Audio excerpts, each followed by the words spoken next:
삼성전자가 2022년 4분기 업황 악화로 영업이익이 크게 줄어들었습니다. 특히 반도체 부문은 적자를 기록하는 등 경기 침체에 따른 실적 부진이 큰 것으로 드러났습니다. 현대차, 기아가 1962년 국내에서 자동차 판매를 시작한 이후 61년 만에 올해 상반기 누적 판매 1억 5천만 대를 달성할 전망입니다. SK온의 미국 법인인 SK배터리 아메리카가 미국 조지아주 공장에서 주정부에 약속했던 2,600명 채용 목표를 2년 앞당겨 달성했습니다.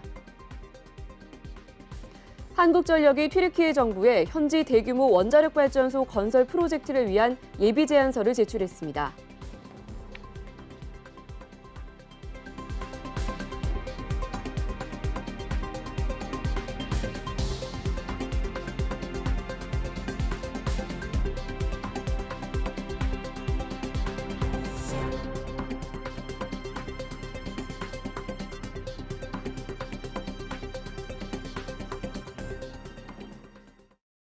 시청자 여러분 안녕하십니까? 1월 31일 NBN 뉴스프라임 시작합니다. 먼저 첫 번째 소식은 취재 기자와 함께 다양한 경제 이슈를 짚어보는 프라임 이슈 시간입니다. 이 시간 김보겸 기자와 함께하겠습니다. 네, 김보겸 기자 어서 오세요. 네, 안녕하세요.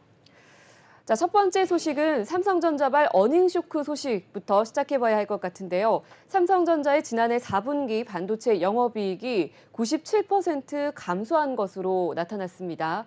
특히 가전 부문은 적자를 기록하는 등 이 경기 침체에 따른 실적 부진을 피하지 못한 것으로 보입니다. 자세한 내용 전해주시죠. 네, 이날 삼성전자는 지난해 4분기 매출 70조 4,600억 원, 영업이익 4조 3,661억 원을 기록했다고 발표했습니다. 지난해 같은 기간 대비 각각 매출이 7.97%, 영업이익은 68.95% 줄은 건데요. 연간 기준으로는 매출 302조 2,314억 원으로 300조 원을 돌파하는 등 사상 최대 매출을 달성했습니다. 하지만 한편에서는 수익성이 악화하면서 영업이익이 지난해 같은 기간보다 15.99% 줄었습니다. 네, 주요 사업 부문별 실적 중에서 그중에서도 좀 가장 실적이 안 좋았던 부문은 어느 부문이었나요? 네, 4분기 실적 충격은 반도체를 담당하는 DS 부분이 가장 컸습니다. DS 부분은 4분기 매출 20조 700억 원, 영업이익 2,700억 원을 기록했는데요. 영업이익은 전년 동기 8조 8,300억 원보다 97%나 줄어들었습니다. 메모리는 재고자산 평가 손실의 영향 가운데 고객 재고 조정이 지속되면서 가격이 큰 폭으로 하락해 실적이 하락했습니다. 한편 파운드리는 주요 고객사용 판매 확대로 최대 분기 및 연간 매출을 달성했고 첨단 공정 중심으로 생산 능력을 확대하는 등 고객처를 다변화한 덕분에 전년과 대비해서 이익이 증가했습니다. 네. 또 디스플레이는 4분기 매출 9조 3,100억 원과 영업이익 1조 8,200억 원을 기록했는데요. 중소형은 스마트폰 수요 감소로 전분기 대비 실적이 감소했지만 플래그십 제품 중심 판매로 견고한 실적을 달성했습니다. 대형은 연말 성수기 TV 판매가 확대되고 LCD 재고 소진으로 적자폭이 완화됐습니다. 네, 주요 사업 부문별 실적 중에서 DS 부문이 실적이 가장 좀 충격이 컸던 것 같은데요. 그렇다면 DX 부문은 어땠나요? 네, DX 부분은 4분기 매출 42조 7,100억 원, 영업이익 1조 6,400억 원을 기록했습니다. 지난해 같은 기간 대비 매출과 영업이익이 각각 4%와 51.47% 감소했는데요. 스마트폰을 담당하는 MX 사업부는 스마트폰 판매 둔화와 중저가 시장 수요 약세로 인해 매출과 이익이 모두 하락했습니다. 또 VD는 연말 성수기 주요 증가에 적극적으로 대응하는 한편 프리미엄 제품 중심 판매 덕분에 매출과 이익이 모두 증가했지만 생활가전 부분이 부진하면서 DV 가전 등 생활가전 전체는 600억 원 적자를 기록했습니다. 네, 반도체 혹한기가 이미 잠정 영업이익을 통해서 예상이 됐지만 이번 실적 발표로 인해서 골이 더 깊어진 모습인 것 같습니다. 이야기 나눈 대로 삼성전자의 메모리 부분과 반도체 부문의 영업 손실이 굉장히 많았는데요. 이렇게 되니까 삼성전자의 반도리 메모체 부문의 감산 여부, 기존에는 인위적 감산은 없다 이런 입장을 앞으로도 계속 고수를 할지 궁금해지는데요. 어떤가요? 네, 업계에서도 삼성전자의 메모리 반도체 부분 감산 여부가 초미의 관심사로 부각하고 있는데요. 통상 4분기에는 전자업계의 최대 성수기이기 때문에 실적 부진의 골이 더 깊었기도 합니다. 그럼에도 인위적 감산은 없다라는 것이 그동안 삼성전자의 일관된 태도였습니다. 반도체 메모리 사업은 경기에 따라 일정한 진폭과 주기로 등락을 반복하는 특성이 있는데요. 삼성전자는 원가 경쟁력 측면에서 비교 우위에 있는 메모리 업계 1위인 특성상 경쟁 업체들의 감산에 나서고 있는 가운데 손실을 조금 보더라도 버티기만 하면 반도체 경기가 바닥을 짚고 상승할 때 가장 유리한 고지를 점령할 수 있습니다. 네. 이른바 치킨 게임의 승자가 될 수 있는 겁니다. 네. 자, 세계 반도체는 역대 최악의 침체기를 맞고 있다. 이런 얘기까지 나오고 있는 상황에서 삼성전자는 미래 수요에 대한 이 믿음을 바탕으로 정면 승부를 택한 게 아닌가 이런 생각이 듭니다. 그렇다면 이와 관련해서 업계에서는 이 현 상황 어떻게 바라보고 있나요? 네, 삼성전자의 실적이 생각보다 크자 증권가를 중심으로 삼성전자가 치킨 게임을 할 가능성이 낮다는 관측이 우세해지고 있습니다. 네. 업계에서는 삼성전자가 감산에 적극적으로 동참하지 않더라도 설비 투자를 계획보다 늦추거나 신규 증설과 공정 전환 계획을 지연시키며 반도체 업계의 생산을 줄이는데 협력할 가능성을 제기하고 있는데요.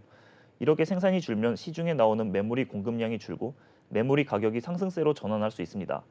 이미 마이크론, SK하이닉스, 키옥시아 등 업체가 이미 지난해 말부터 감산을 시작했고 업계에서는 최근 들어 감산의 효과가 서서히 나타난 것으로 보고 있는데요. 여기에 삼성전자가 힘을 보태면 재고 상황이 호전될 수 있습니다. 나아가 감산까지 결정할 경우 재고 정상화의 가속도가 붙을 전망인데요. 하지만 삼성전자가 감산에 동참하지 않을 가능성도 여전합니다. 삼성전자는 지난해 3분기 말 기준 현금성 자산을 129조 원을 확보했기 때문인데요. 다른 메모리 업체들과 달리 넉넉한 현금 유동성을 보유하고 있습니다. 네, 이번에는 자동차 업계 소식 살펴보겠습니다. 현대차, 기아가 올해 상반기 누적 판매 1억 5천만 대를 달성할 전망이라고 합니다. 1962년 국내에서 자동차 판매를 시작한 이후 무려 61년 만에 이룩하는 성과라고 하네요. 자세한 소식 전해주시죠.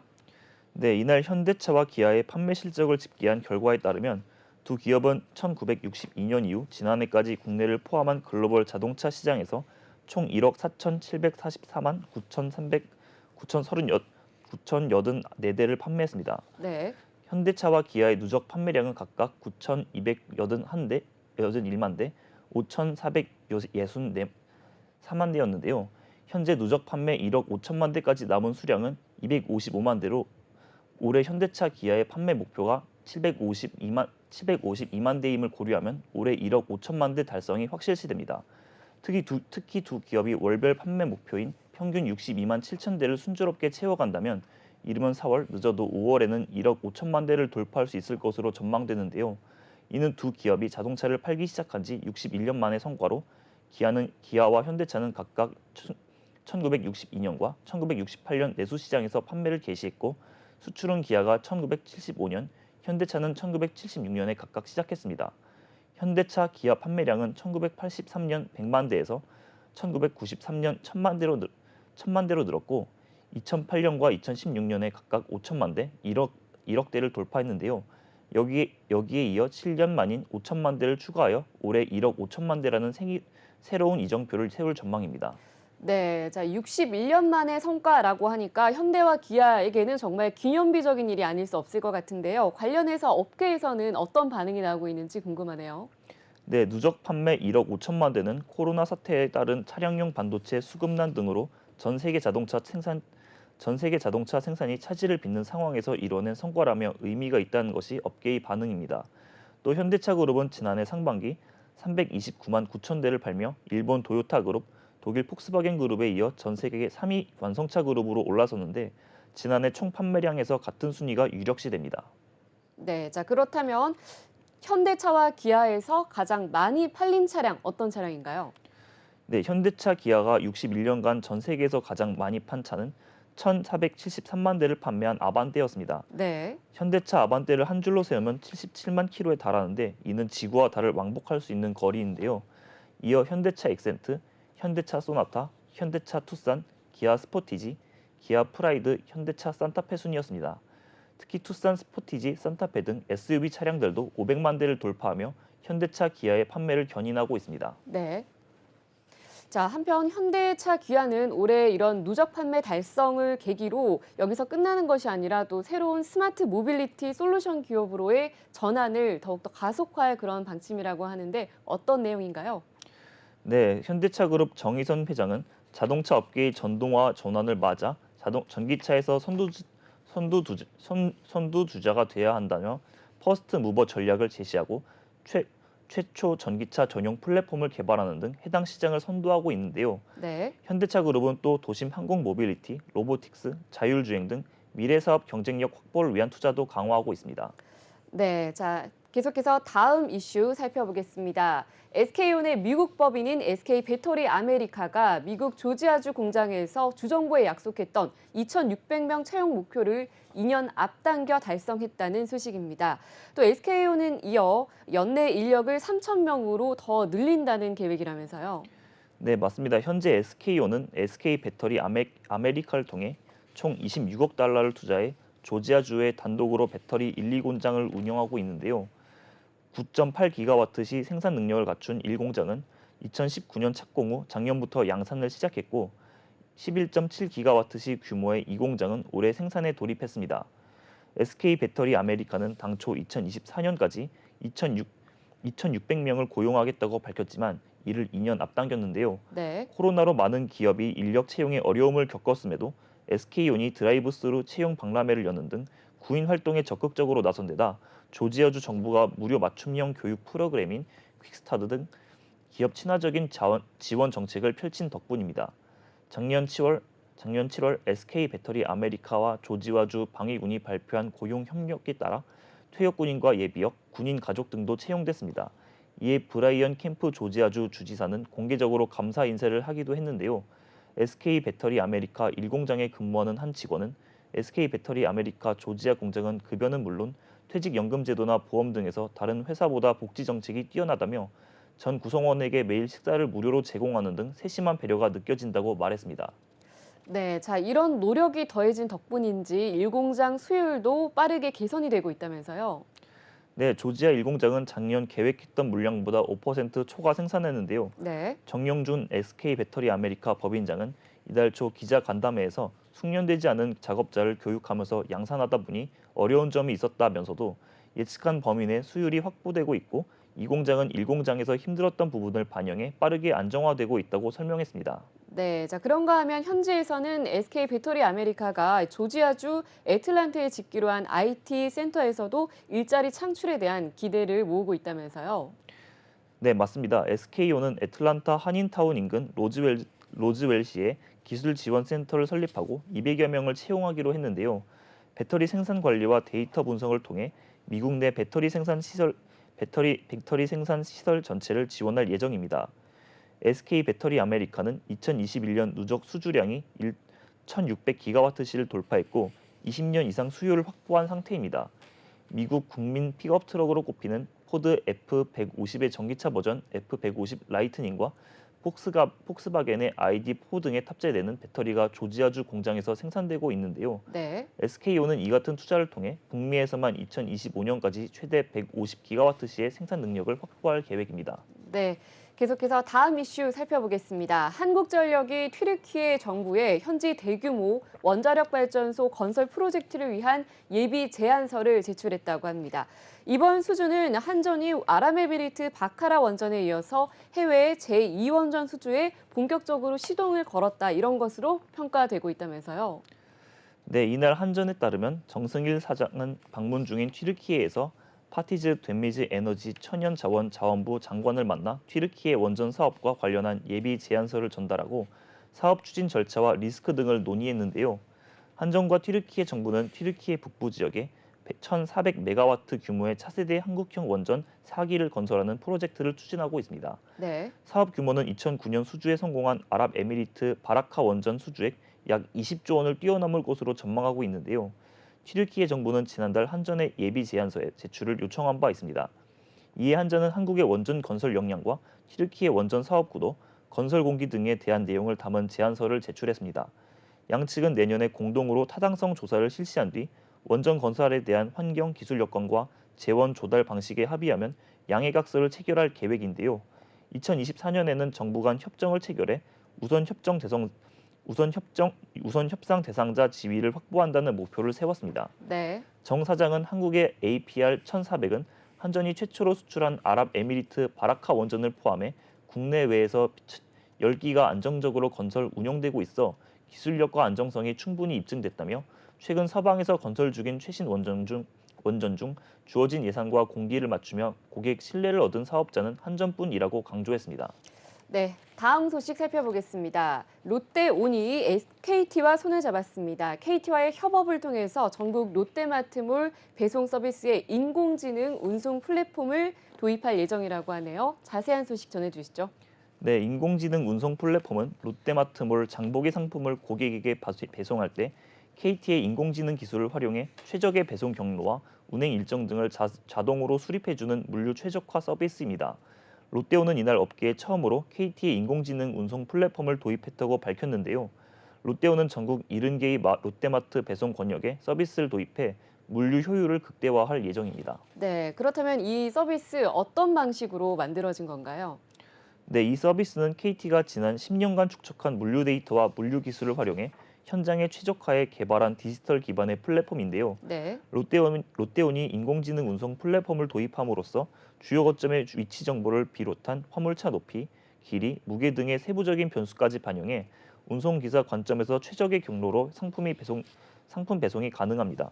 더불어 좁은 길, 유턴, 회피 옵션 등의 외부 환경까지 반영해 운전의 편의성을 높이고 운행 시간과 거리를 개선시키는 등 업무 만족도 향상에도 기여합니다. 네. 특히 이번 인공지능 운송 플랫폼을 활용하면 배송 상품 적재부터 배송지 할당, 최적화 경로 안내, 예상 시간 예측, 운행 기록 추적 등 배송 관련 모든 서비스를 하나의 시스템으로 통합 운영할 수 있는 장점이 있는데요. 이를 통해 생산성, 효율성을 높인다는 것이 롯데온의 전략입니다. 네. 실제로 롯데온이 10일부터 순차적으로 롯데마트 제주점, 금천점, 춘천점 등 세 점의 배송 권역에 이번 서비스를 시범 도입해 운용한 결과 배송 거리와 시간이 단축되면서 효율성을 입증했습니다. 배송 경로 최적화부터 배차 확정까지 네. 소요 시간은 평균 30분에서 3분으로 운영 업무 시간이 90% 이상 감소했는데요. 배송 중 차량 운행 시간도 차량 한 대의 1회차 기준으로 평균 10분에서 20분 정도 단축됐으며 이는 차량 한 대가 하루 배송 건수를 10%가량 늘려 운행이 가능한 시간입니다. 네, 자 이렇게 말씀하신 것처럼 인공지능 운송 플랫폼이 도입이 되면 당연히 생산성과 효율성이 높아질 것 같고 그렇다 보니까 매출 증가로도 이어질 것 같은데 매출 증가 어느 정도로 기대해 볼 수 있을까요? 네, 연간으로는 배송거리 감소로 인한 유류비 절감과 노선 최적화를 통한 배송 건수 증가로 매출 증대까지 기대하고 있는데요. 네. 롯데온은 지난해부터 롯데마트 물류 효율화를 통한 수익성 개선을 위해 힘쓰고 있습니다.